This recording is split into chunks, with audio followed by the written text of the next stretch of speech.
This is Dave, and I'm here with Ethan, and together we are Dave and Ethan's 2000-inch Weird Al podcast, episode 137-inch. On this week's episode, it's the exciting conclusion of our interview with longtime Weird Al drummer and historian John Bermuda Schwartz, all about the unfortunate return of the ridiculously self-indulgent, ill-advised Vanity tour, and so much more.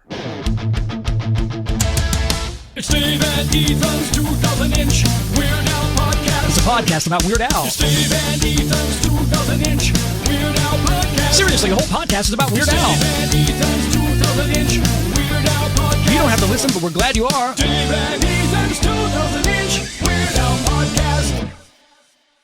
Whew! After last week, I am exhausted. Oh boy, me too, Dave. Now, as you and everyone listening knows, the majority of the shows on Weird Al's upcoming The Unfortunate Return of the Ridiculously Self-Indulgent Ill-Advised Vanity Tour went on sale to the general public on Friday. Yeah, on last week's episode, we mentioned that we spent a lot of time on the phone together planning out which concerts we wanted to go to next year.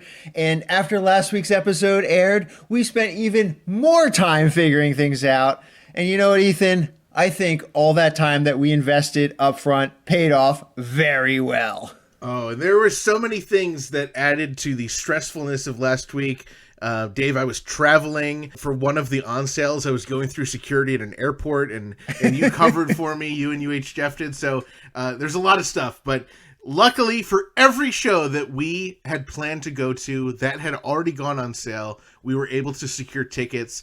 And honestly, I'm really happy with all the seats and locations we were able to get. We really made out great.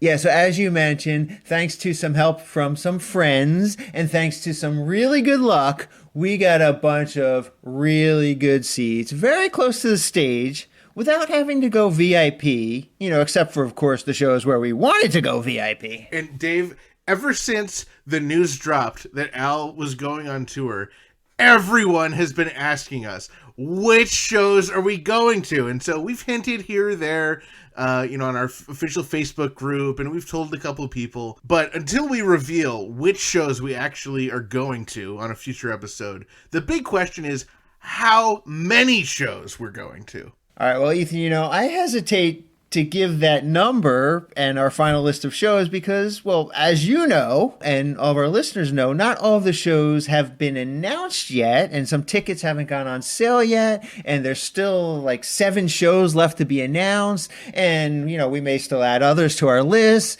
and... Okay, fair enough, Dave. I think they get it. I think we can share our numbers as of now. Of course, just knowing what we know and knowing that they will change, we can just share our current numbers. Sure, okay, I think that's okay. I think that's fair enough. And, of course, keep in mind that this is only a snapshot of where we currently stand.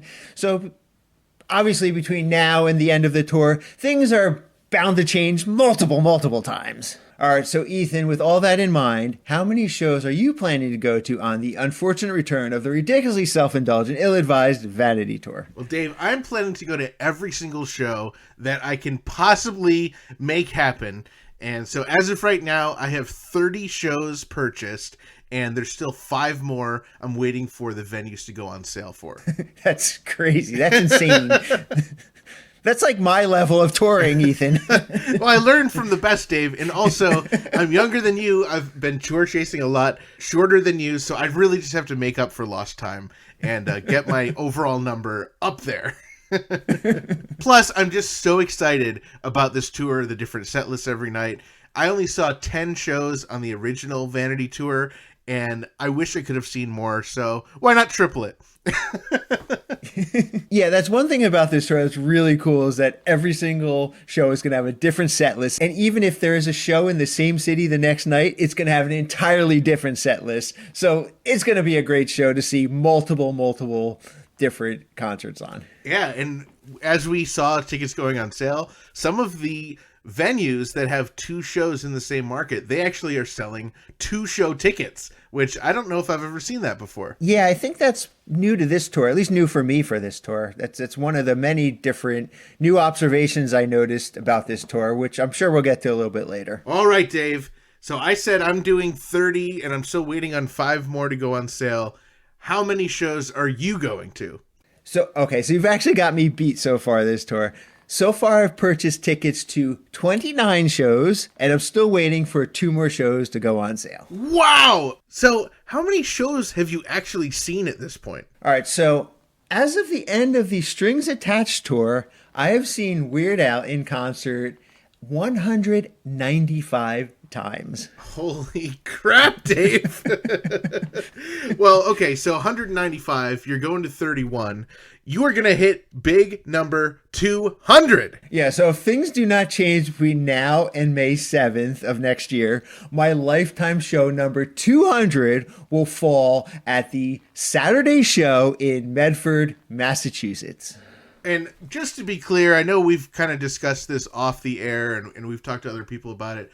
I don't know if we've talked about it on the air, but when you say 200 shows or 195 lifetime shows as of this point, you're not counting like the 2 shows where we saw Al at the Nightmare Before Christmas. No, I'm not counting those at all. These are only actual tour days of a Weird Al tour that I'm counting. So I'm sure if you counted the other ones, it's a lot higher, but still, that's incredible. And I don't have my number. I feel like during the bonus episodes, I may have known, but I really just don't remember. I think I'm somewhere between like 50 and 60. I don't know, though. Who knows? I'm sure I'll figure it out in due time, but this will certainly be the most shows I've ever seen on a tour since 18 was my previous record. I'm glad that I get to share a lot of these shows with you to help bring your numbers up. Someday you'll catch me, maybe. Well, so I don't think I will even get anywhere near 100 at this point, but where are you going to end up? Yeah, so if I do go to all 31 that I'm currently planning to go to, at the end of this tour, I will end up at 225 shows. Dave, you need to go to at least 2 more. What are you thinking? Well, I'm hoping. There's still a couple that need to be announced. That's true. You never know. That's true. You never know. You never know what's going to happen. I may just decide to randomly go to a show just for the heck of it. Well, yeah, you need to do it just to get up to 227. That'd be awesome. All right, so overall, you mentioned that this was a very different ticket buying experience for a lot of different reasons. What were some of the observations that you noticed while you were purchasing tickets? They were going so fast, and I actually had a couple people message me and say that Ticketmaster had crashed under the weight of all these Weird Al shows going on sale. It was pretty incredible. Even the pre-sales, there were some earlier in the week, even those were going fast. So I think people are just really excited to get out and see shows, and I think especially people are just so excited to see Weird Al and the band tour again. Yeah, after, we did our whole ticket buying blitz, I did go through pretty much every venue to see just how ticket sales were going. And believe it or not, a few venues are already sold out or, pretty close to selling out. So I think this tour is going to be pretty much a sellout by the time, all the shows do get announced and by the time they do start the tour. Oh, absolutely. And I remember last time the Vanity tour hit, it all sold out so fast that there was no advertising in the markets. So I remember I'd be in a market, I'd be wearing a Weird Al shirt, and people would be like, "Oh, Weird Al's coming?" And they had no idea because there are no radio ads, there's no TV ads, there's no print ads because it was sold out already. So I feel like it's going to be the same kind of thing. People are just so psyched to see Al. They are smaller venues, and at the rate they sold, they probably didn't even need to do smaller venues. They probably could have sold out the big venues. Yeah, well, it will be fun to see Al in a small venue because it is a lot more intimate. But yeah, I agree. They easily could have sold out some of the larger venues as well. Now, Dave, one thing we did this year, which I don't know that we really did on Strings Attached or any of the previous tours, is we did some conference calls when big on sales were happening where we really wanted to score good seats. I remember, at least for one of the shows, it was you, it was me, it was our friend Adrian Vasquez, and it was UH Jeff. We were all on the phone, tag teaming tickets. One person would put, we wanted 6 tickets all together, so one person went for 6, one person went for 4, one person went for 2. It was just, it was really fun. Usually ticket buying is just you're hunched over your computer all stressed out, but we made it kind of a sport almost. Yeah, I mean, there were some fun, shows that we were, but it was pretty stressful, More so this tour than I remember in the past. A lot of shows, pretty much all of them, went on sale early during a pre-sale, and it was really hard to find pre-sale codes, and none of the pre-sale codes were consistent between venues. Oh, no. And none of the times that the pre-sale started were consistent. I was constantly refreshing browsers and just, when is this going on sale? Sometimes, it would just go on sale at 4:00 in the afternoon. And you're like, well, who the heck does that? Right. And for some of them, you got to actually go to a map and click on the seat you want. Some of them, you just had to click best available and just accept what they gave you. And you don't even know where they are, if they're on the aisle or if they're all the way on the left or the right. So it was very confusing. So we had multiple tabs open, and we're going, we're trying to go to so many shows that sometimes shows would go on sale at the same time. Oh, but we did it, Dave. We survived. And even though, I bought my first ticket just over a week ago, I've already gotten quite a few of them in the mail already. So this is really exciting. They're acting very fast, sending me these tickets. I'm very excited about this upcoming tour. I know. And we still have almost 5 months to wait before we actually get to go. So it's so tough to have those tickets just staring in the face. We will share a lot more about our upcoming plans for the tour as the tour gets closer, so make sure you pay attention, and we'd love to see as many of you as we possibly can out on the tour. Well, talking about all these tickets wasn't enough. I think it's now also time to talk about This Week in Weird Al related news! Our friend and past guest Chad Kelston, a.k.a. Metal Al, has finally released his long-awaited, overdue, obligatory Christmas album. That's right, the Obligatory Xmas album contains metal covers of Weird Al's 2 Christmas-themed originals, Christmas at Ground Zero and The Night Santa Went Crazy. And there's a special third track. It's a cover of I'm a Little Kitty. It's a segment from the Weird Al show, and it features 2 very familiar voices. Well, let's take a listen to it right now. Well, Papa Booley, what would you like to do now? Get as far away from you as possible. Yeah, you stink! Well, now. Hey, tell you what. I just wrote a brand new song. Ugh. Would you like me to play it for you? Slightly less than I'd like bamboo splinters under my fingernails. Dad, please, make him stop!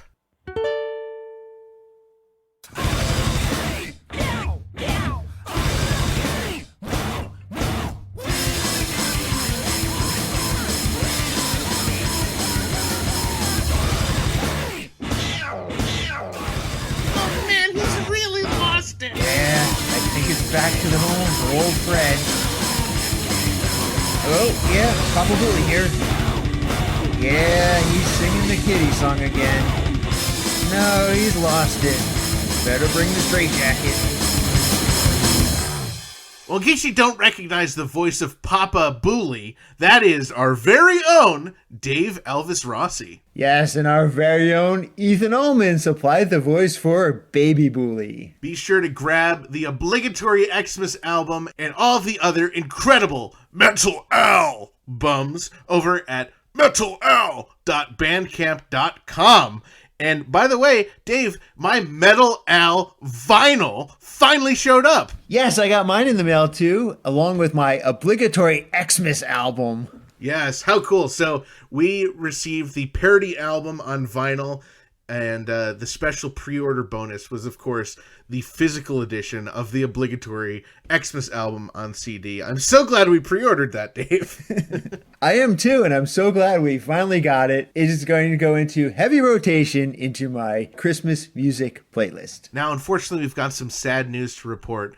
Monkees singer and songwriter Michael Nesmeth passed away last week at the age of 78. Michael and the Monkees have many connections to Weird Al, most notably with Weird Al opening for the Monkees in 1987, although Michael was not actually involved in that tour. The Monkees' song Last Train to Clarksville was one of the go-to cover songs in rotation during the 2004 Poodle Hat tour and was again later covered on the 2018 ridiculously self-indulgent ill-advised Vanity tour. Weird Al also played Michael Nesmeth's Cruising music video during Al TV number 3, which originally aired on MTV way back on July 7th, 1985. And Michael Nesmeth also produced the 1988 comedy film Tapeheads, which Al has a small cameo in as himself. And in a bit of fun trivia, Michael Nesmith's mother invented liquid paper, which of course Al mentions in the lyrics to his song Dog Eat Dog. From all of us here at Dave and Ethan's 2000-inch Weird Al podcast, Gill and chill in peace, Michael Nesmeth. Ooh, you know what that noise means. That noise means we have a message on the 347 Spatula Hotline. Well, all right, it's time for our intern Frank to play that message. Hi, this is Jackson Scoggins and Jim Kimo West wishing you a Mele Kaliki Maka from San Pedro, California. Aloha. Aloha. Wow. Thank you so much, Jackson and Jim Kimo West. And a very Merry Christmas in Hawaiian to both of you, too. Hey, speaking of, this week in Grammy Award-winning Jim Kimo West-related news. Grammy Award-winning Jim Kimo West's annual live holiday show is coming up this Sunday, December 19th. Kimo will be performing selections from his 2 acclaimed holiday slack key albums, as well as several other holiday classics. This show will be streamed live starting at 4 p.m. Hollywood Star Time or 7 p.m. Burrito Time. And tickets are available at jimkimowest.com, and they are only $15. Plus, with your ticket purchase, you get a 10% off coupon for any merchandise, including 2 brand new items, which, Dave, I just got in the mail. So what a great opportunity to log on to jimkimowest.com and purchase the new USB drive and tote bag and buy tickets to his holiday show. And speaking of this week, there's a very special day coming up. That would be Saturday, December 18th, because it's Grammy Award-winning Jim Kimo West's birthday! Yay! From all of us here at Dave and Ethan's 2000-inch Weird Al podcast, happy birthday in Hawaiian to you, Jim Kimo West. Haole lahanau! Hey Ethan, you mentioned earlier that you were doing a lot of traveling. Well, I saw you post something very interesting over in our official Facebook group, group.2000inch.com. It looked like you traveled all the way to Albany, New York, and you visited Wizard Burger? That's right. I didn't go to Burrito in Troy, New York, which is home of the 2-pound double wrapped in a quesadilla burrito. I hopped on over to Wizard Burger for mouth-watering, loaded, and I dare say beefy vegan burgers. They were delicious. Well, wherever you go, from Troy to Albany to Uranus, Burrito, and Wizard Burger, I'm sure they will feed your hunger with out-of-this-world, plant-based, real food, always vegan style. The only thing I regret, Dave, is beforehand I didn't visit burritosquare.com and or wizardburger.com to order ahead. I just had to wait a couple minutes. Well, it sounds delicious. Did you bring me any? Well, Dave, it's time for us to go back to our special tour-related interview with John Bermuda Schwartz. We played the first half last week, and now we got the second half for everyone to enjoy right now. Let's pick up where we left off, already in progress. To go back to the health and safety of the band, let me ask, is there any kind of plan B or plan C if somebody in the crew or somebody in the band, unfortunately would test positive for COVID or need to step off the tour for any reason? Is there a trained replacement on standby, or is there any process in place for something like that were to happen? I don't think that's ever been a consideration unless we knew up front that somebody had something to do. That's the only time we would have someone lined up. If it came up spontaneously like that, it's hard to say. I mean, ours is a high, even Ruben, is highly trained for the stuff we're doing, you can't just bring in, someone from the outside on literally no notice. I mean, we can't even go in on no notice, and we know this stuff. You can't bring in someone that doesn't know the songs at all, and doesn't know the show at all, and doesn't know Al's cues at all. It's not possible. If someone became sick and it was necessary to separate them, it couldn't be done right away. Yeah. Or it would, have to be done over one of our 2-day breaks or something like that, just to sort of get them semi up to speed. Whatever it is, it's not going to be like us, and that applies to the crew as well. That applies to whoever's doing sound or doing our monitors. That would apply to Melissa. I mean, it applies to everyone on the tour. They're just not that easily replaced. The only people that are, I don't mean it to sound bad, but the only people that can be easily replaced are the drivers, because they don't have, a dog in the show, so to speak.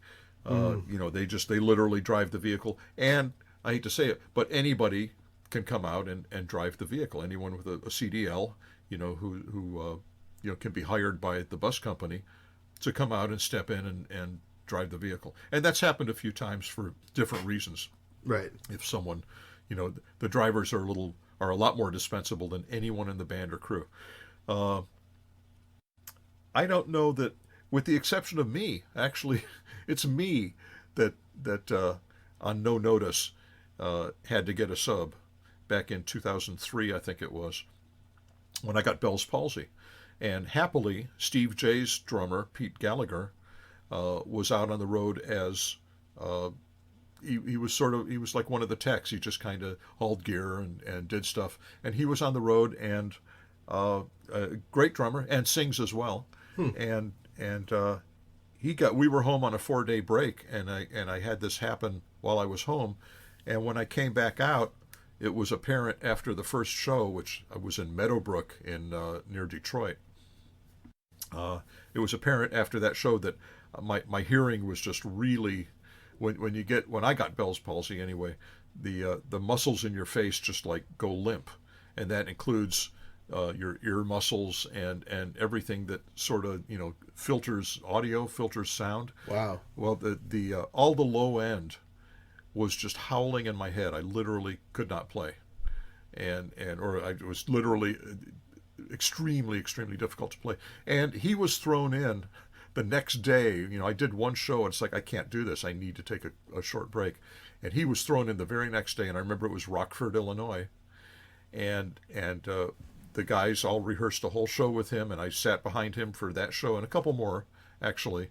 I sat behind him and gave him the cues and all that, and he was nervous as heck. He just really, because he'd heard me play the drums, he could hear the drum parts, but he didn't know all of my cues, the cues I get from the video, count-offs, the tracks I listened to. He didn't know. So while he knew kind of what the audience heard, he didn't know what I heard. So he knew the songs, but he didn't know the show. And he was really nervous. And to his credit, he pulled it off. I mean, he's a really good drummer, and he pulled it off. He did another night. I've got it written down somewhere. And then I got back in the saddle for a bit. Oh, I remember. I think the next night after Rockford was the Minnesota State Fair. That's only like 13,000 people.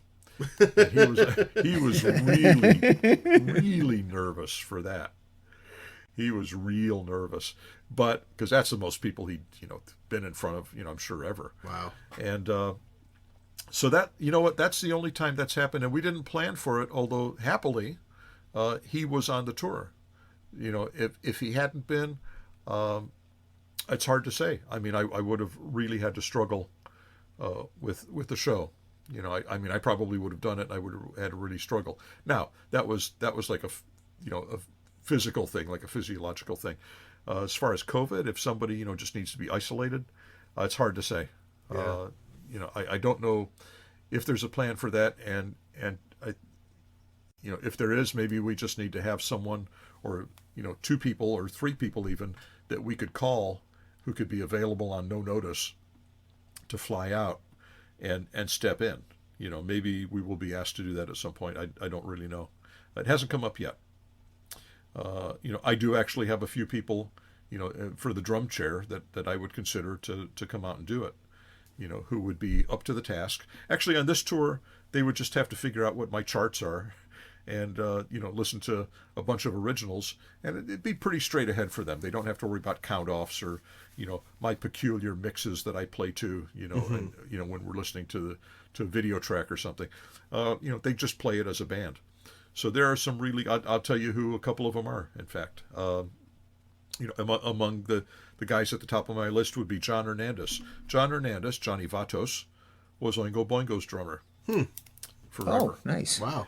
And still does an Oingo Boingo, former members of Oingo Boingo band. Cool. He is a great drummer, funny guy. I think he can sing. And the guys that love playing with him, and he could come out and really nail this. Another guy is Greg Bissonette. Greg, among other things, way back, I met Greg many, many years ago. And Greg's a very schooled, he played jazz and fusion. He's a great rock drummer as well. And I think he played with Maynard Ferguson way back. But he sort of first became prominent when David Lee Roth did his solo album. He was David Lee Roth's drummer. Very cool. And, nice. And then went on to do some other things. And for the last, I don't know, maybe 10 years or 12 years, he's been the other drummer on stage with Ringo Starr. Wow. So that would be, Greg would be great to come out. He's a great guy and, very experienced and could certainly, nail this stuff with just a little bit of guidance. So, those are a couple of the guys. They're probably at the top of my list to come out and replace me if I get a say so. Now, if something terrible happens to me and I'm not conscious and I fall off the Empire State Building while we're in New York City, and I don't get to call my own replacement, I'm not sure what happens at that point.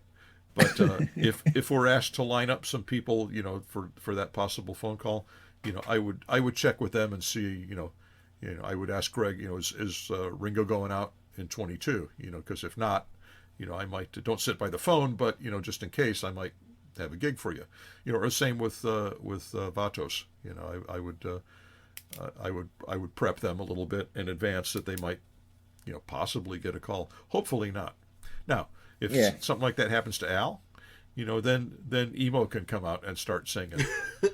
I mean, Bermuda, Dave and I know all the lyrics. I'll just put that out there. We might be at the show anyway. Well, you know what? That's true. You put the mic down in front of you guys, and you can just finish up the show. Oh, then we'd have to tell you but then you'd know what we're doing in the show. Then you'd know the rest of the show. Darn it. We could wait. Well, we'll figure out. You know what? We could just call them out one by one. Yeah, so you just would have to tell us what the next song is. We already know it. Yeah. Or Emo again. It might be funny if Emo came out. I was in a little town called Albuquerque. My snorkel. Actually, he could really pull off Albuquerque. Oh, it's already a long enough song. It's without him starting it out. Oh God. That's the whole show. It's just him singing Albuquerque. It's just Emo sings Albuquerque while the band falls asleep. No, you don't want that. You know what? Let's hope that nothing happens that necessitates us making any kind of changes. Yeah. And we're all going to exercise caution so that that doesn't become an issue. And again, with the after show with our personal guests, I think it's certainly going to be limited, if not just going away altogether. At least this time, at least until things get better out there. Yeah. Because we don't know who's who. Really, I mean, honestly, a negative test and proof of vaccine is by itself is not completely exonerate anyone from passing something along. One way or the other. I mean, whether it's to us or from us. If someone's got something, so we don't want to have that be an issue. So we're going to take whatever precautions those are. And I don't know what they are at this point, but, we cannot be too careful. Absolutely. Right. Is there anything else that we didn't ask you about the tour that you can tell us, Bermuda? I think Ruben, of course, it's all about Ruben. Yeah. Isn't it? I think Ruben has let his hair go white, Oh. and therefore, so he looks a little like Tito Puente, if you, as an older Tito Puente, which honestly, I mean, we're not 40 years old anymore.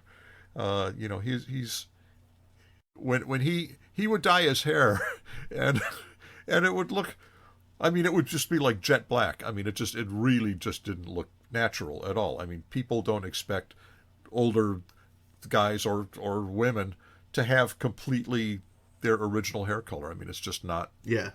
It's not natural. It looks worse than if you just go natural. And he actually looks perfectly fine, with silver or white hair. And there's a couple of sprigs. I saw him not too long ago, actually, and there's just a couple of sprigs of black in there still. But I think when people see him up there, they're going to realize he's been dyeing his hair all these years.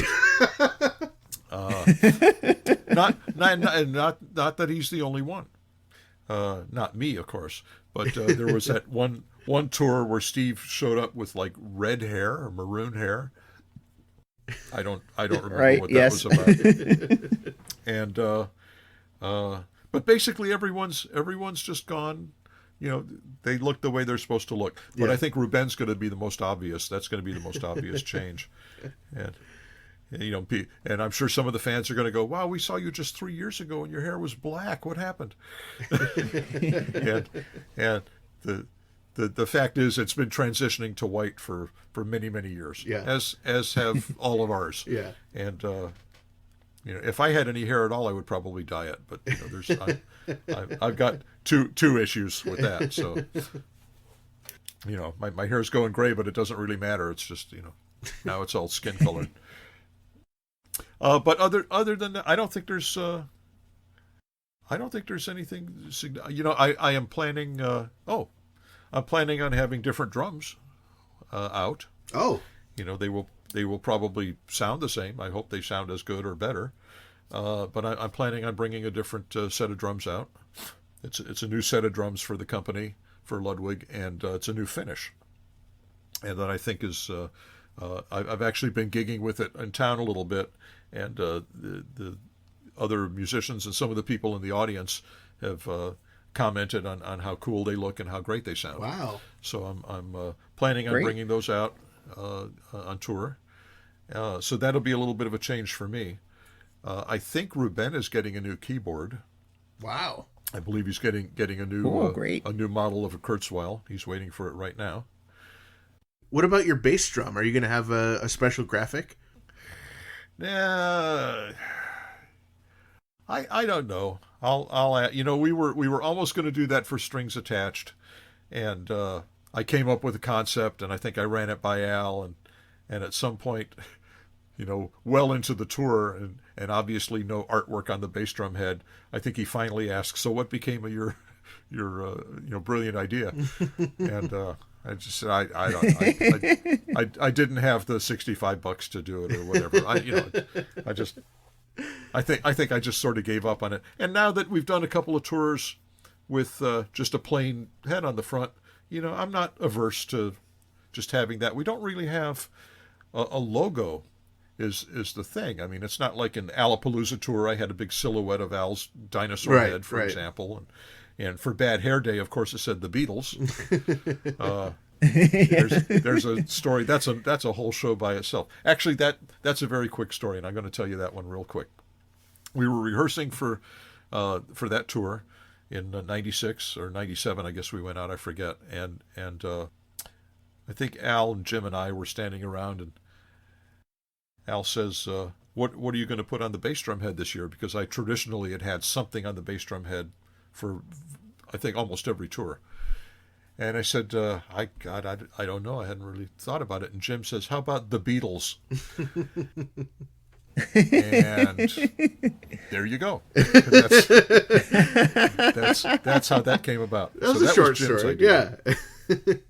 That was maybe that's a short show, not a whole show. And then there've been a few more, of course. There was the demon from Elpocalypse was on my bass drum head. That was my Of course, favorite. I still have all these bass drum heads. Yeah. They're a lot of fun stuff. But the last few tours have been without artwork, and this tour really doesn't have a logo per se. I mean, we could look at that sort of yellow, distressed lettering, the cracked block lettering. Yeah. And you put that on there, and it becomes so small you can't even really read it. It just becomes sort of a yellow and brown blob. So I don't think that's the answer. There's really not a thing that we can put on there that would be recognized from 100 feet away or something like that. So I don't know. That's almost an afterthought. If that sort of comes up in March or April just before we leave, I can do it. And if not, that's okay. Well, Dave and I, we actually came up with a list of different ideas for what it could be. So I'll start. Okay, I'm all ears. All right, the first one that we're thinking is a picture of our faces. A picture or like the drawing, like the illustration on the website? Yeah, of Dave and Ethan. Yeah. Oh, okay. I thought you meant a photograph. Jeez, God, no.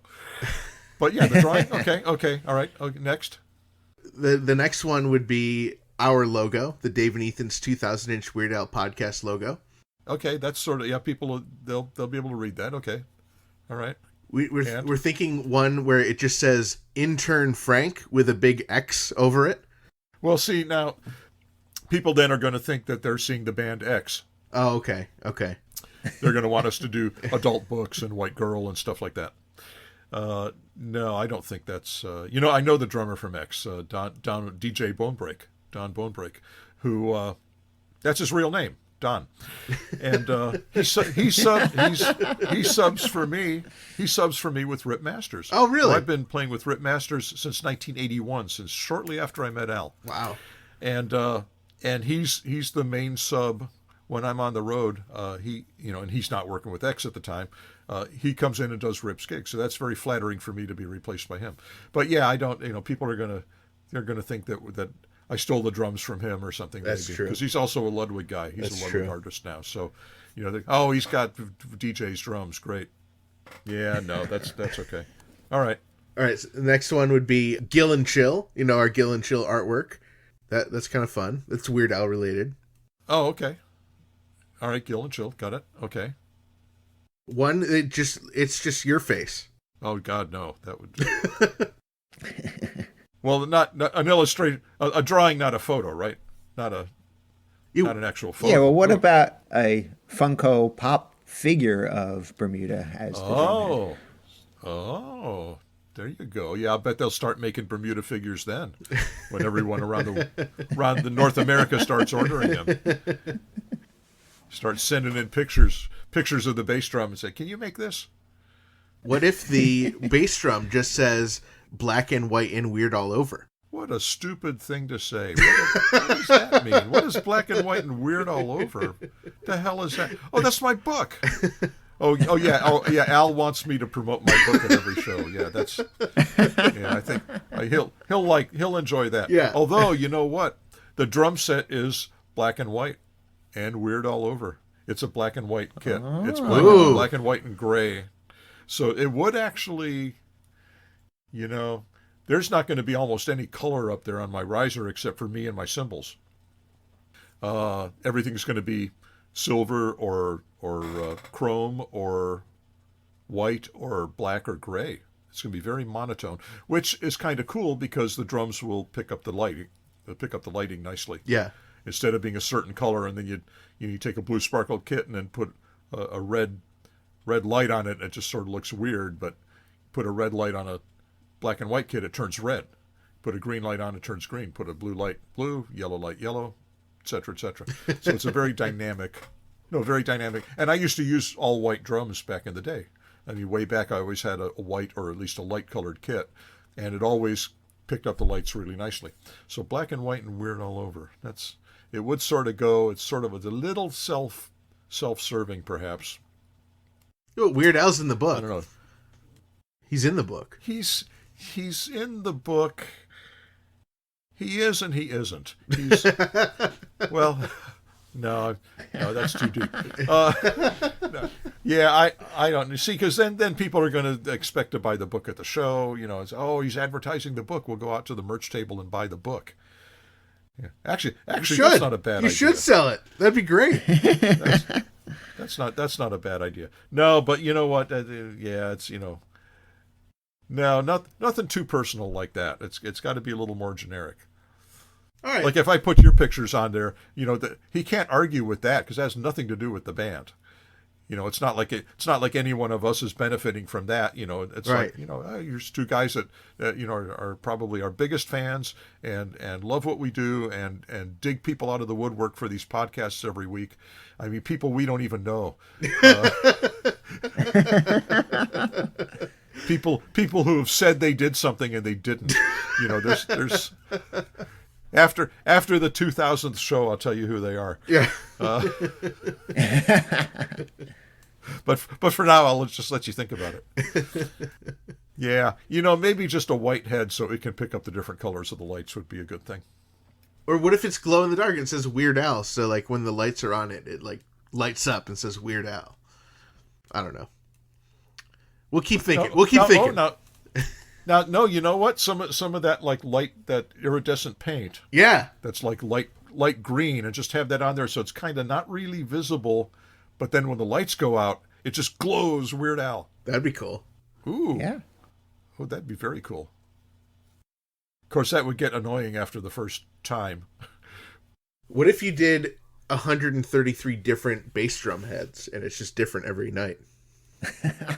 Oh boy, that would keep me busy just changing heads. You gotta collect them all. I can't come up with one idea, let alone 133. All right, well, get back to us. I'll give it some thought. Honestly, I hadn't really thought about it. I'm kind of, relegated to just going with what I've been doing, which is, these days just a plain white head. All right, well, is there anything else going on in Bermuda's universe that's not tour related at this point? Is there any new books in the works, for example? A new book?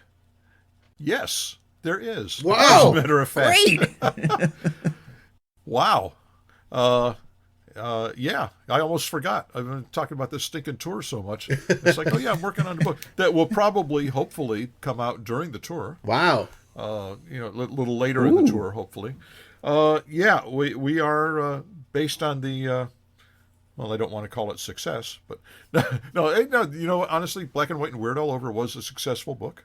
Continues to sell. Wow. We're very, very happy with how it's done and how it's doing, and we are working on another book. We have a cover, we have a title, and it will be my color film photos of Alan and the band and other stuff, and it will expand not only year-wise, where the other book was a very narrow period. I just shot black and white. Yeah. This will be the entire time that I shot film on Al, which started literally at the Happy Birthday session in January 1981. Wow. And I think the last photos on film that I have of him were from the Straight Outta Linwood photo shoot in 2006. So that's the period. And also, because I didn't shoot black and white on the road, there are color road photos. There's more studio photos. There are color video photos. There are color video photos of videos that weren't even in color. Wow. Such as Bedrock Anthem, for example. Cool. And some of these, not some, probably several of these photos that we're considering have been seen online, but a lot of them were posted at a time when internet speeds were a lot slower. Everyone was still on dial-up back in the 90s. Screen resolution was, if you had 800 by 600, you were styling. That was huge, So the photos were really tailored. They were really kind of, I hate to say dumbed down, but they were compressed to the point where they would be okay at those speeds and size-wise would look okay on a 800 by 600 screen. So if a photo was 400 by 300 and it was crunchy, it loaded fast and it took up 25% of your screen, and it looked pretty good. Well, now a 400 by 300 photo that's crunchy is useless. It's tiny. Yeah. And so a lot of those kind of photos that have been seen, now they're going to be seen on a 9 by 12 page, nice and clear, not compressed, full frame, not crunchy. They're going to look really good. As as the black and white and weird photos, the few of those that had been out before online, they looked a lot better, in print, of course. That's what this book will be about. And and there'll be a lot of photos that have not been seen. So I've got about 800 photos that are being sorted through right now, and to pick out, I don't know how many, 200, 300, 400, I don't know, but they're going to have to cut it down a little bit, or it's going to be a giant book, which might be okay. But there's a lot of really, really good photos to choose from, and I would say most of them have not been seen, Cool. and none of them will have been seen in the quality Wow. that they will appear in. So I mean, it's going to be a very, very cool book. Again, those familiar photos that are in there are going to look a lot better than they do on your screen. So I'm excited about that. Or even in anywhere else those photos have appeared, if not online, they've been taken from prints. Mm-hmm. Not the dead artist, Yep. but like a photo print, like a 4x6 photo paper, and they as much as I've tried to clean them up, whether it was for the authorized Al or the booklet in the squeeze box set, whatever those were all taken from prints, and again, they look pretty good. These are going to look a lot better. I've A/B'd my scans against those prints and look at them, and it's just like, man, the fans are going to love these. Wow. It's just there's more detail. Wow. The density is better. They're crisper. The color is going to be better. In some cases, I had cropped the photos, and maybe they won't be cropped this time. There's and then again, there's a ton of stuff that hadn't been seen. At any rate, long story short, new book, hopefully out in 2022, all color, from my all color film on Al, and trying not to duplicate anything that's been out in the other book. Right. So while I have, there's a chapter on Eat It, of course, in the first book. Well, there will be some Eat It photos, but they won't be like the other photos. It's not going to be, oh, here's Al doing this, now here's the color version of it. I'm trying, it's like I'm trying to do different photos. Yeah. Like completely different, a different shot altogether. Not just, you've seen the black and white, now, spend another $35 and see the color. I don't want to do that. They will be different photos. And again, much longer period of time, and a lot of other us on the bus, in restaurants, backstage. There'll be shots that I've, shot of Al from behind the drums, with the audience. Oh, wow. Cool. Sometimes he's turned around to look at the camera, sometimes not. Sometimes he doesn't know, I've taken the picture until it's too late. It's going to be really, really cool. And it was really Very cool Oh. going through all the photos. How exciting. So it's I can't tell you the name of the book yet, but we do have a name. We got a cover, and we got 800 photos to choose from. So we're on our way. Now, Bermuda, when you say 800 photos, is that the total number of color photos you took, or is that just the ones that you've whittled it down to then choose your favorite? Yeah, and it was hard getting it down to 800. Wow. No, I've got about, on film, I think I've got a total of about 4,500, maybe 5,000 frames. Wow. On Al. Wow. Incredible. From my camera, and that's just on film. That's not, when I started shooting digital. It's an interesting thing. When I started going through and scanning all of my color negatives, in this year when we had a lot of time to ourselves, I discovered some things. I started seeing photos, started seeing frames, and it's like, this is digital. I shot this on digital. Why do I have film as well? And I realized I realized I was shooting digital and film at the same time. And my first digital camera was a little Sony.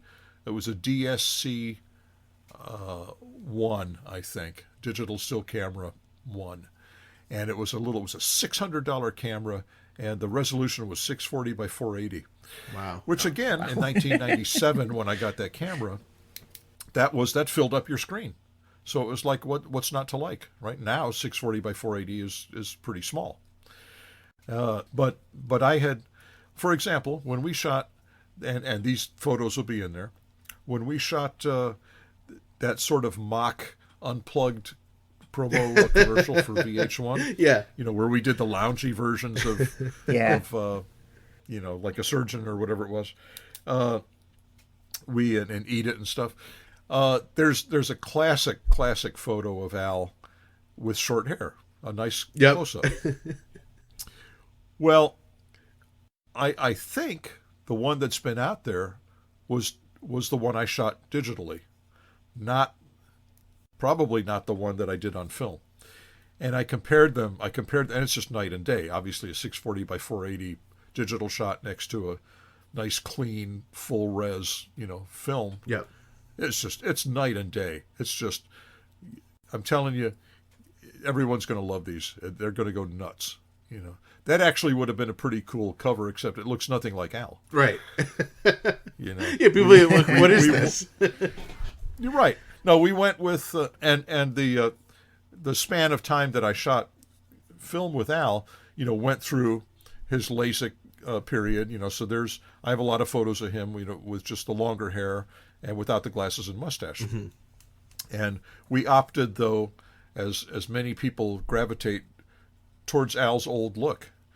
So the bushy hair, the glasses, and the mustache, that's just what people think Al looks like, as a rule. Yep. Fans come to the shows, dressed up like Al.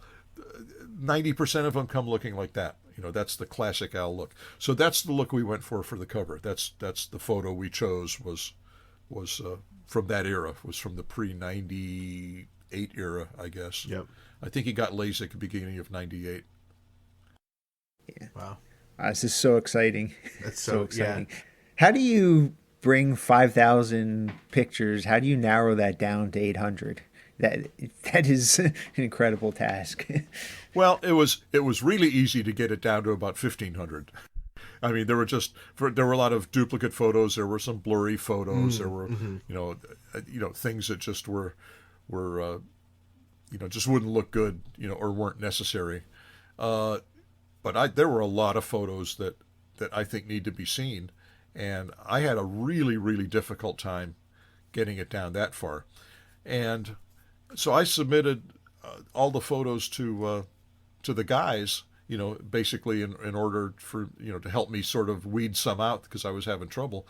And nobody would help weed anything out. They said, no, they're all good. and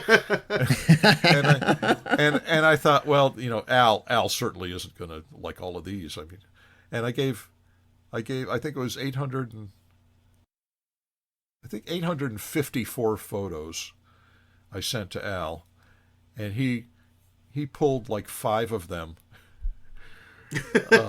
for whatever reason. Out of all of those, he could only find 5. And I'm sure he tried really hard. He's like, well, I don't. You don't have to use these if you don't want, kind of thing. Mm-hmm. And it's like, great. Well, that didn't help at all either. So I was able to get it down. I went through and I made some really, really, really hard decisions, and just went through and knocked out about another 50. So I think it's 797 photos. Wow. That I'm stumped. I can't pull any out anymore. And now the publisher has got Shane and Desiree Lewis. Are married, then they're big Al fans, and they went through and they sorted out all the photos for their first book. Did a great job. They picked all the right photos, so they got like a fan perspective on it as well. Yep. And they're in the process. This week they will start sorting through all of those. Now that the cover is done, they'll begin working on the content, and they'll know what's more appealing, than I will or than Al will. So I'm leaving it up to them to bring that way down. I don't know how far they can do it. I mean, it's not just a question of, well, if you got 800 photos, just print more pages, right? Well, it's not quite that simple. Yeah. Well, it is that simple, but then you wind up with an $80 book, and I don't know if after this other book, especially being online for for 30% off its $35 price. I don't know if anyone's going to jump in and get on board with a much more expensive book. We want to try and keep it, and I think we will be able to keep it, in the price range of the first book. And, so I'm going to leave it up to Shane and Desiree to go through and really pick out the most powerful pictures. And, but they're all good. I mean, they're all really, really good. If need be, at some point later in life, I can self-publish the other ones or something, and just here's a pamphlet with with the rest of them. With the color film, do you show up in more of the photos, or is it kind of like the black and white where it's mostly you're not in them? No, I'm in more of the photos because, and particularly on the road and in the studio, because I had everyone else around me taking pictures. Okay. And they will. I mean, and I'm going to have to give some blanket credits. Thank you to Jim and Steve and Al and Ruben, and the various crew members who held my camera and took my pictures. I there's going to have to be some pictures of me in there. That's the best I can do. Now, there are no pictures other than the ones I took, no pictures of us on stage, and the ones of us on stage are from behind the drums. Right. So they're going to be obviously my perspective as well. But they're all from my camera. It's all my film. They're all my photos. And I will credit as needed. But yes, there will be more of me, more of the guys. You're going to see crew people in there. There's some photos of Dr. Demento. Oh, nice. We did the first couple of tours with him. Yeah. Not that he wouldn't be in there, but it's not just Al, and it's not just Al and the band, and it's not just Al and the band and the crew. It's Al and the band and the crew and Dr. Demento too. so it's really a stretch. It's great. That's awesome. No, it's going to be you really get a much better sense of what we do, because it's going to be life on the road. There's going to be more of us in the studio. There's going to be more kind of casual photos of us. There's a couple of photos I pulled from Al's wedding back in 2001. I think he got married. Cool. That may have been, I don't know if they were ever on the website or what, but again, they will be in better quality than anybody's ever seen them before. How fun. So I'm really looking forward to it. It's going to be a lot of work to because I haven't retouched the photos yet. I learned the first time I retouched like 500 photos, sent them in, and then found out that only 200 plus were being used. I'm like, doggone it, I did all this work. So now, and especially with 800, I don't have that much time in life to do that. Although, looking back, if I just done that right up front when I sent him in the first place 3 months ago or something, I probably would be done by now, and it wouldn't make a difference.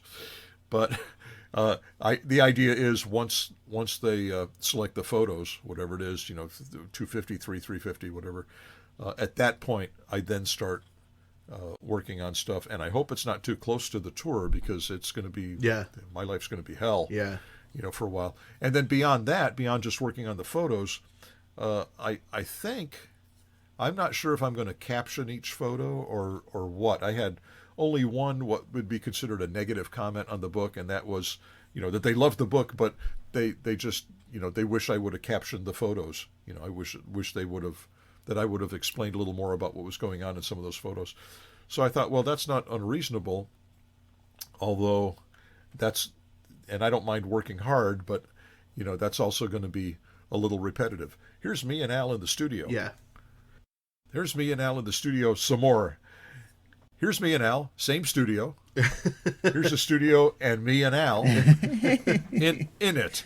Right. On the same day, wearing the same clothes, maybe recording a different song, but I don't really remember. The person with the negative comment, they need to listen to our Black and White and Weird All Over bonus episode series, where you literally talk about every single picture in the book in extensive detail. So I would just send them the link. True. You know what? I'll go on Amazon and I'll add that to their review. And say, by the way, if you want to hear from the author himself, a blow by blow of every picture in that stinking book, then you better go here and don't say I didn't warn you. If you see that pictures on my bass drum, you'll know that they paid for the head.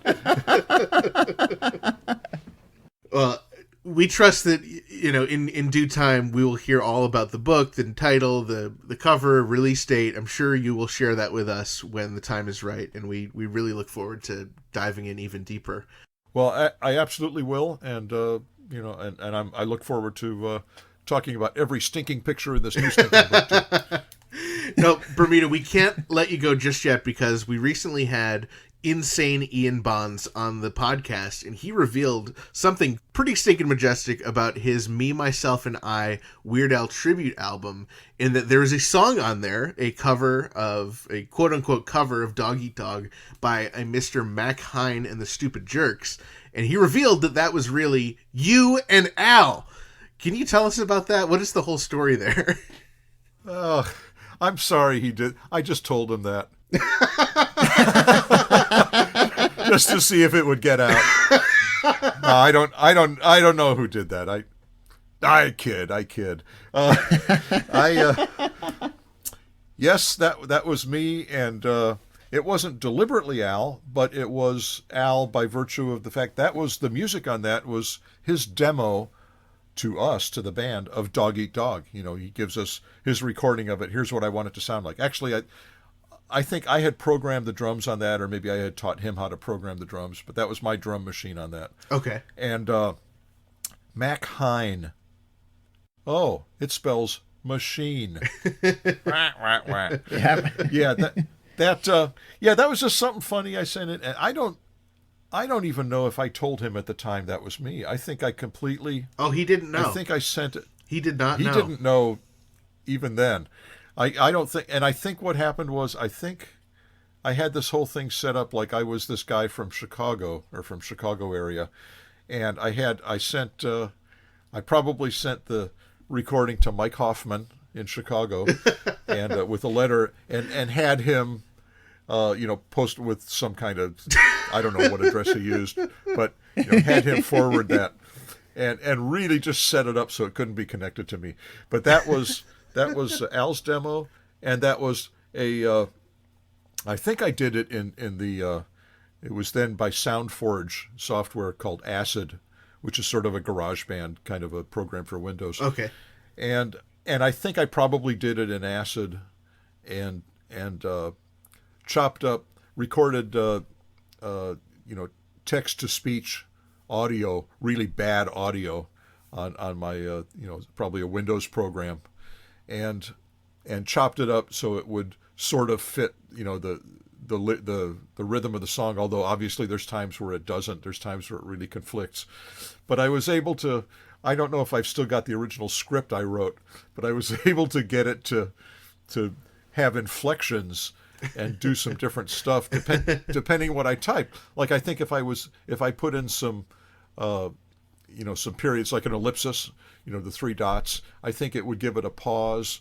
Or if I put in a comma, it would give it a pause. Or if I put in I learned kind of how to tweak it, but I never, it wasn't my intention, and I was never able to get it to be melodic. I mean, it was supposed to sound like a computer-generated voice, and that was the idea. So the more sterile it sounded, the better.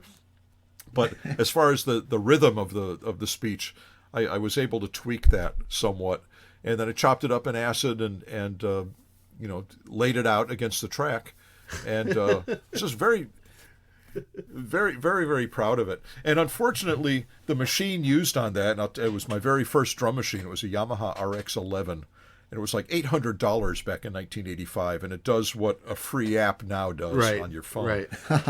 And not even as well. It had a certain feel, a certain choppy feel, worse than mine on drums actually, and so the song just sounds a little bit choppy. It just sounds really amateurish and really kind of homemade, and that's not anything to say about what Al did. That's the machine. That's just the drum part is just really kind of herky-jerky on that. Mm-hmm. So I thought this will sound really, really homemade. Nobody would ever guess that it's Al or that it had come from me, and I must have told him about it. I'm sure I told him about it. Or I'm sure at some point he may got a copy of the CD and say, listen to this. This sounds suspiciously like my demo. He may have brought it up to me, but no, Ian didn't know anything about it. I don't think anybody knew anything about it. And the guy whose picture, I even created a little website for it back on the day it was back like on GeoCities or something, which is long gone. Yeah. and I put a picture up of the drum machine. Of a Mac. I got some clip art of like a Mac 2 or something, Apple 2 or something like that. And I put a picture of my brother-in-law on there as Mike Hine, who goes by the name Mac Hine for machine.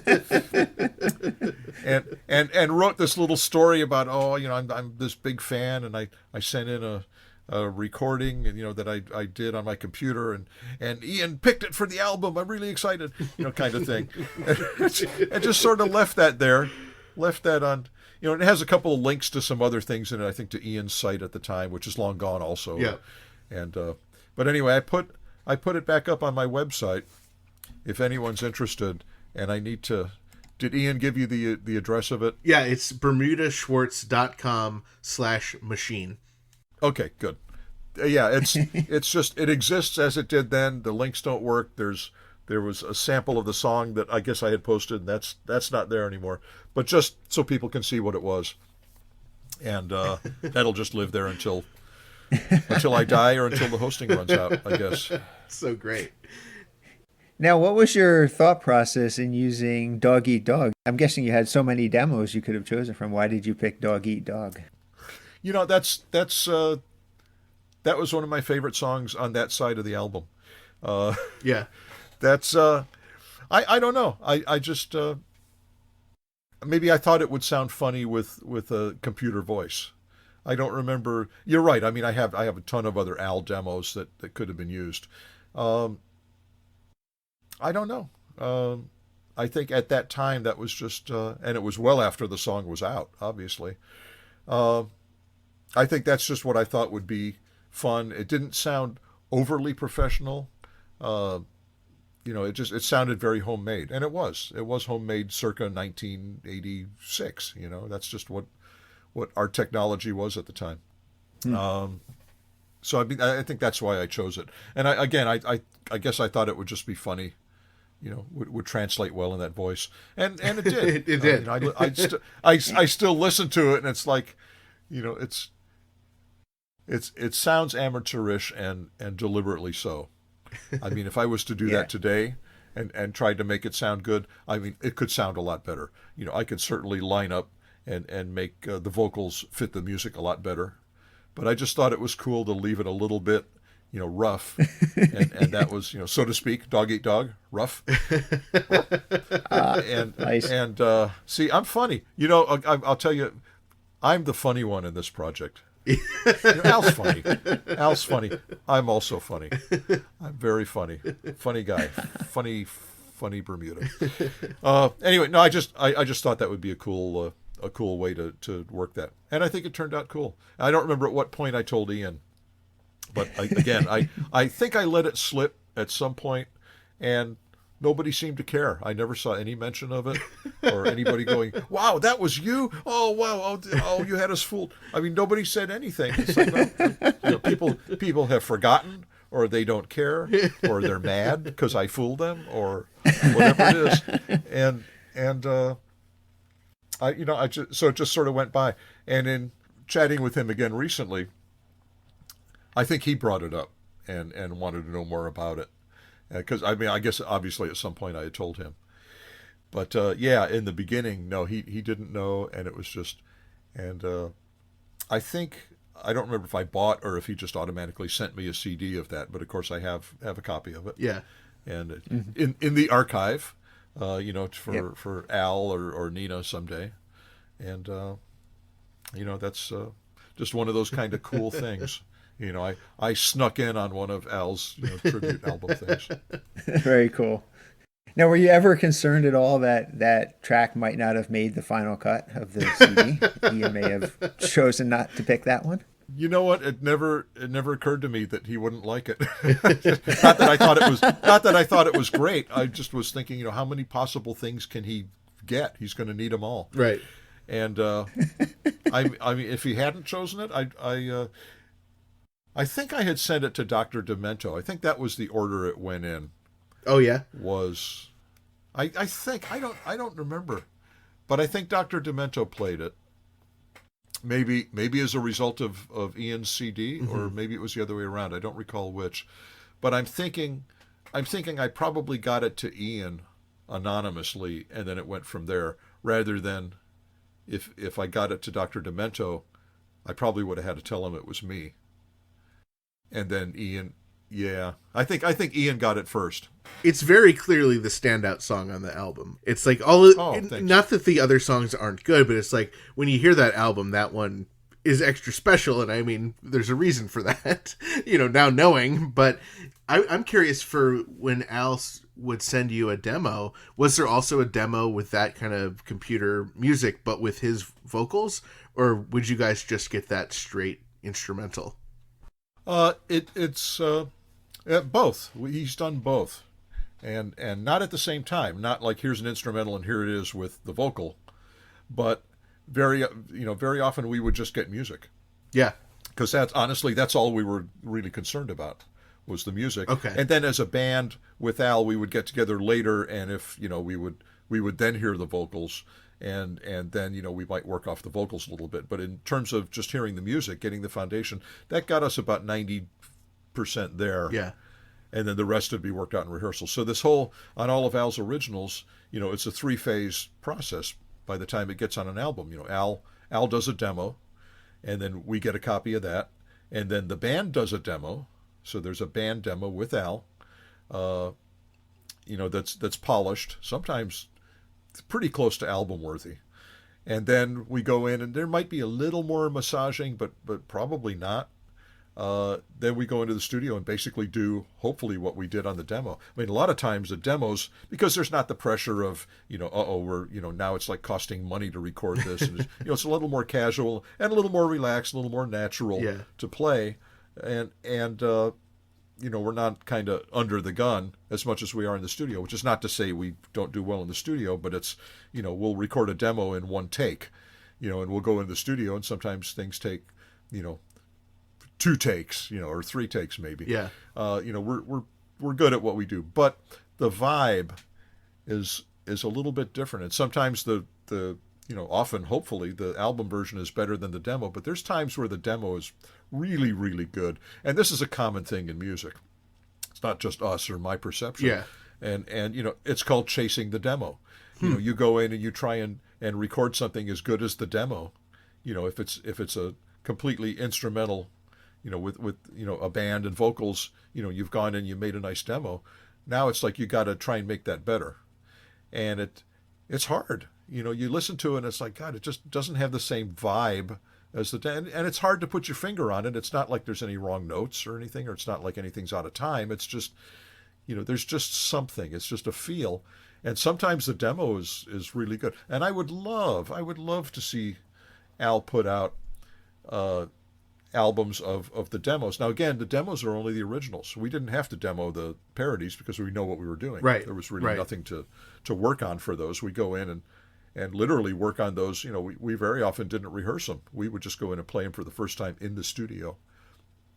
And but for the originals, there's an Al demo, or there's at least an Al demo, but almost always a band demo of, I think, just about everything that have been on the albums. Wow.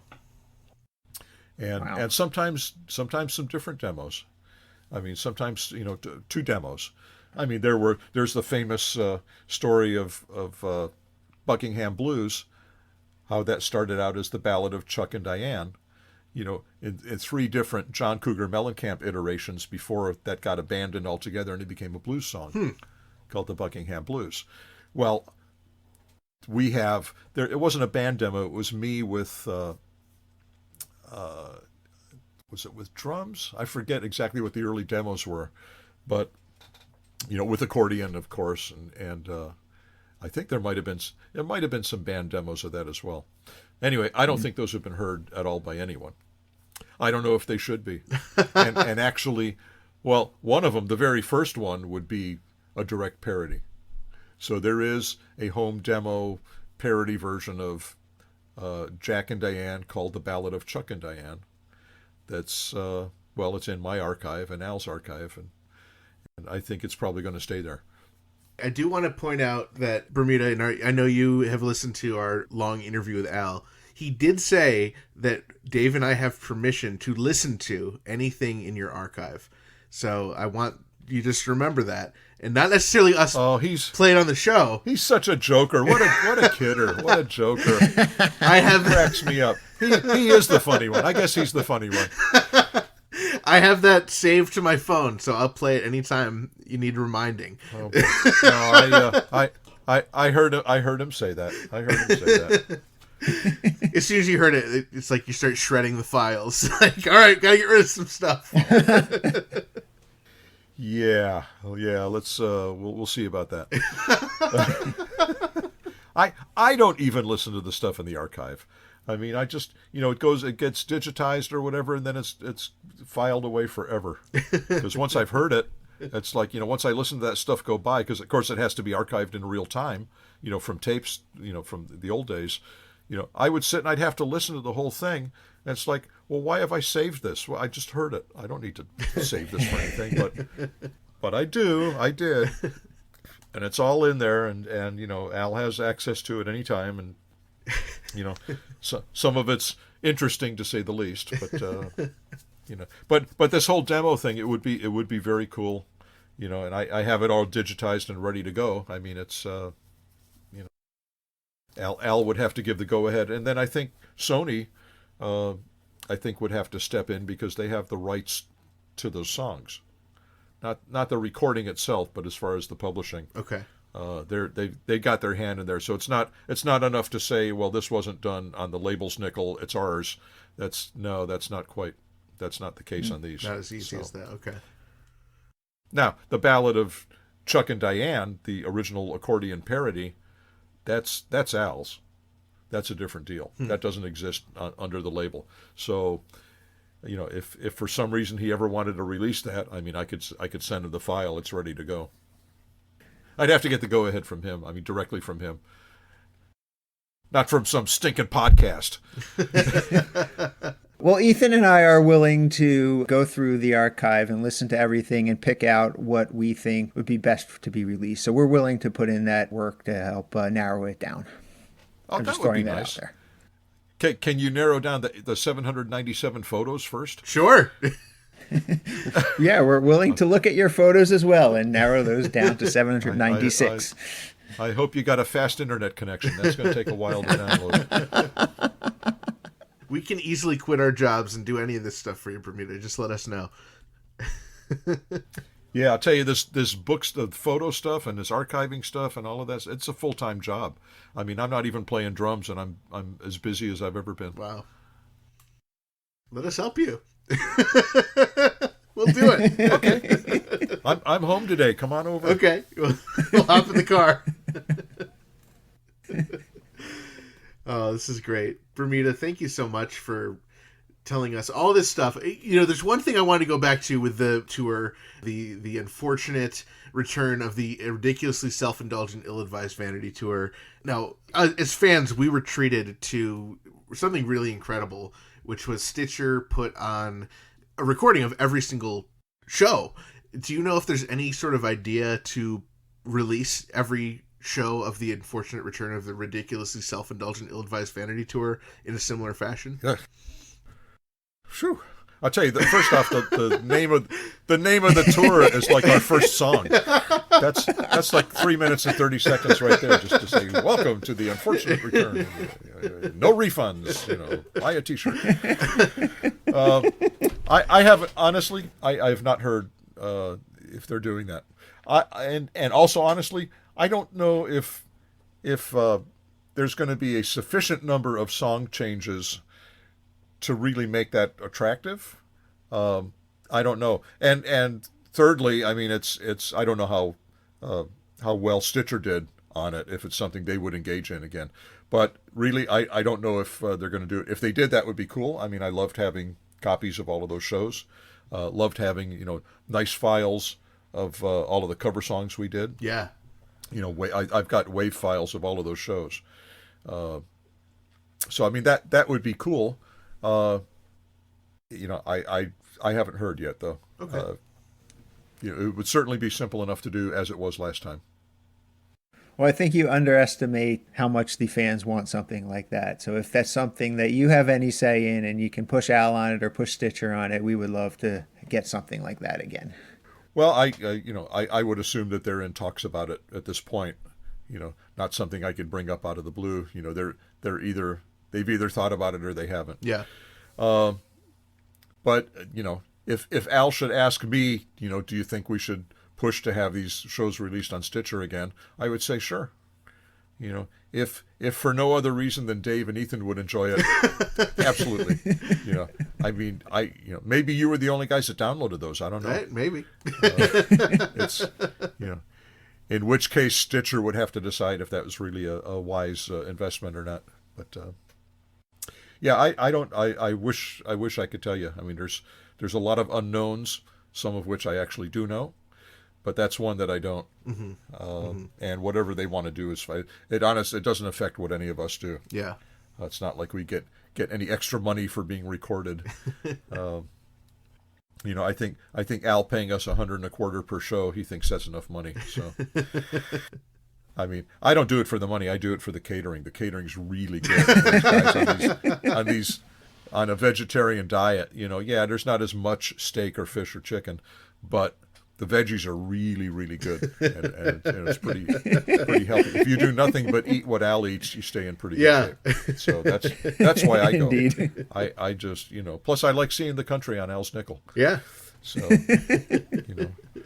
at 3 a.m. from a bus window, that's how we see the country. That's awesome. Bermuda, thank you so much for sharing everything with us, telling us all about the tour, your upcoming book, Mac Hine, and all the secrets therein. It's always such an absolute pleasure for us to get to talk to you. So thank you. We look forward to hearing any and all more details, and we wish you the best of luck on this tour, which I'm sure you'll be seeing us at quite a few of those events. Well, I hope so, and thank you for all you guys do for Al and the band and the fans. Well, thank you so much for joining us, John Bermuda Schwartz, and sharing all those great insights about the upcoming tour and all those great insights about your brand new upcoming book. Oh boy, I'm so excited we're getting a new book. We will absolutely have to bring Bermuda back on once the new book is ready to announce anything he has to announce. We'll bring him back. We cannot wait for that new book. And of course, we are all very excited to see Bermuda next year on the unfortunate return of the ridiculously self-indulgent, ill-advised Vanity tour. Yes, and it's that time of the year again. What, it's Wednesday? No, well, yes, but that happens a bunch. Dave, what I mean is it's the time of the year where families get together and celebrate. Ah, yeah, family traditions. Well, Ethan, do you care to take us through your family traditions?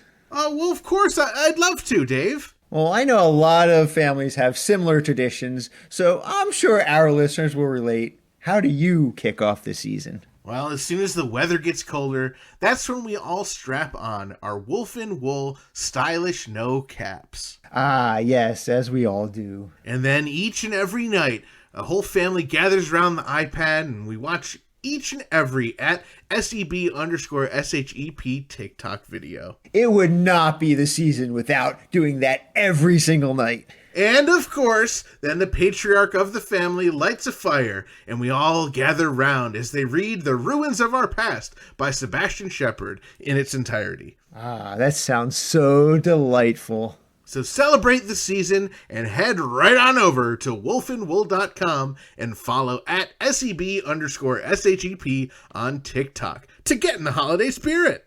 And this week's episode is also brought to you in part by Discover Darwin, promoting tourism in Darwin, Minnesota. Not only is historic Darwin, Minnesota beautiful, it's also, dare I say, beefy. That's right. Darwin, Minnesota is home to Trouble's #2 restaurant. Wow, I bet some of the items on the menu are, dare I say, greasy? Wait, did you say Trouble's #2? I sure did say Trouble's #2. And you know what local guide Wade Bryan said about it? He said, total remodel. Very nice inside now. Busy on a Sunday afternoon. 4 stars. No. I don't care what local guide Wade Bryan said about it. Why would anybody name a restaurant #2? Oh, why? Because they're saying they aren't the best and they're just #2? Well, yeah. Oh, and because when you think of #2, you think of poop. Well, yeah, you get what I'm trying to say. So visit Darwin, Minnesota on your next #2 expedition. Discover Darwin more than just the twine ball. And after you visit Darwin, Minnesota, be sure to visit discoverdarwin.biz. Each and every single week, we are able to bring you our podcast absolutely free thanks to our sponsors Burrito, Discover Darwin, Jackson Scoggins, and David Grant at wolfandwool.com. And thanks to our amazing close personal friend Patreon supporters, Adriana, Allison, Blair, Frank from the Bank, Jake, Jared, Javier, UH Jeff, Kenneth, Scott, and Zeb, and thanks to Aaron and everyone else in our pretty stinking majestic Patreon family. If you enjoy our family-friendly weekly Weird Al podcast, please consider supporting us at patreon.com/2000inch or by picking up some pretty stinking majestic official Dave and Ethan's 2000inch Weird Al podcast merchandise over at shop.2000inch.com. They make great Christmas gifts. Don't forget to grab your copies of Black and White and Weird All Over and check out our special bonus episode book series where author John Bermuda Schwartz walked us through the book page by page, picture by picture, inch by inch, centimeter by centimeter, MC by MC. It's the best. Our intern Frank tells us he's busy working on the final 2 episodes. That's right, I said final 2 episodes. And he'll post them on our Patreon as soon as possible.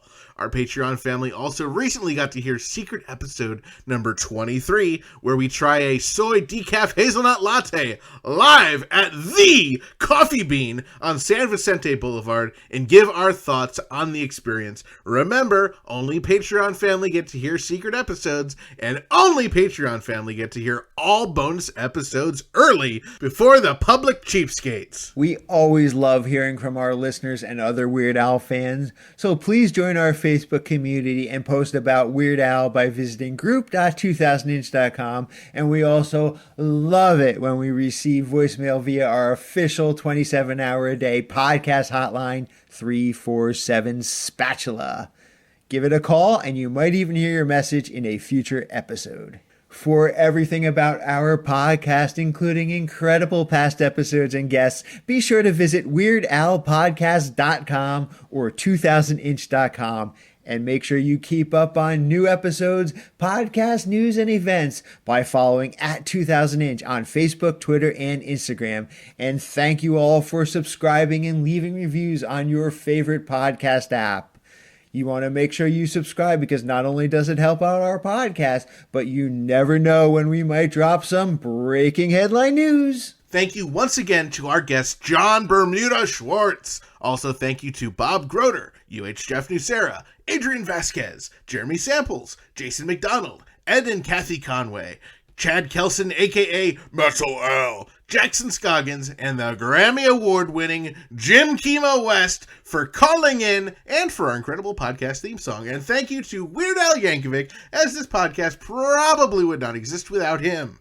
And a big thanks to all of you, our listeners, subscribers, Patreon supporters, and sponsors, and everyone else who makes our podcast possible. Thank you for choosing Dave and Ethan's 2000-inch Weird Al podcast. And until next time, remember to gill and chill. You know how Bermuda mentioned that he has all the band demos ready to go just on the off chance Al ever decides to release them? Yeah, that would be so pretty stinking majestic. Well, I was just thinking about it, and I was trying to figure out which band demo I would most want to hear. Oh, I already know. It is pretty obvious. I would absolutely love to hear one of those band demos of the Ballad of Chuck and Diane. Well, that would be pretty great, but I feel like it'd be kind of outdated at this point. You know, they'd probably have to update it to reflect, current times. Yeah, that is a good point. I mean, it is almost 40 years old at this point. So did you have anything in mind?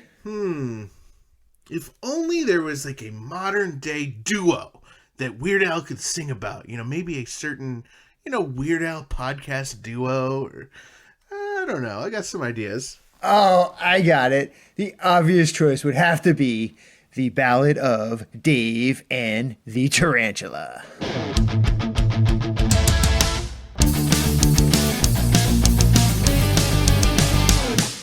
That was Dave and Ethan's 2000-inch Weird Al podcast, episode 137-inch. I'm a little kitty. Meow, meow.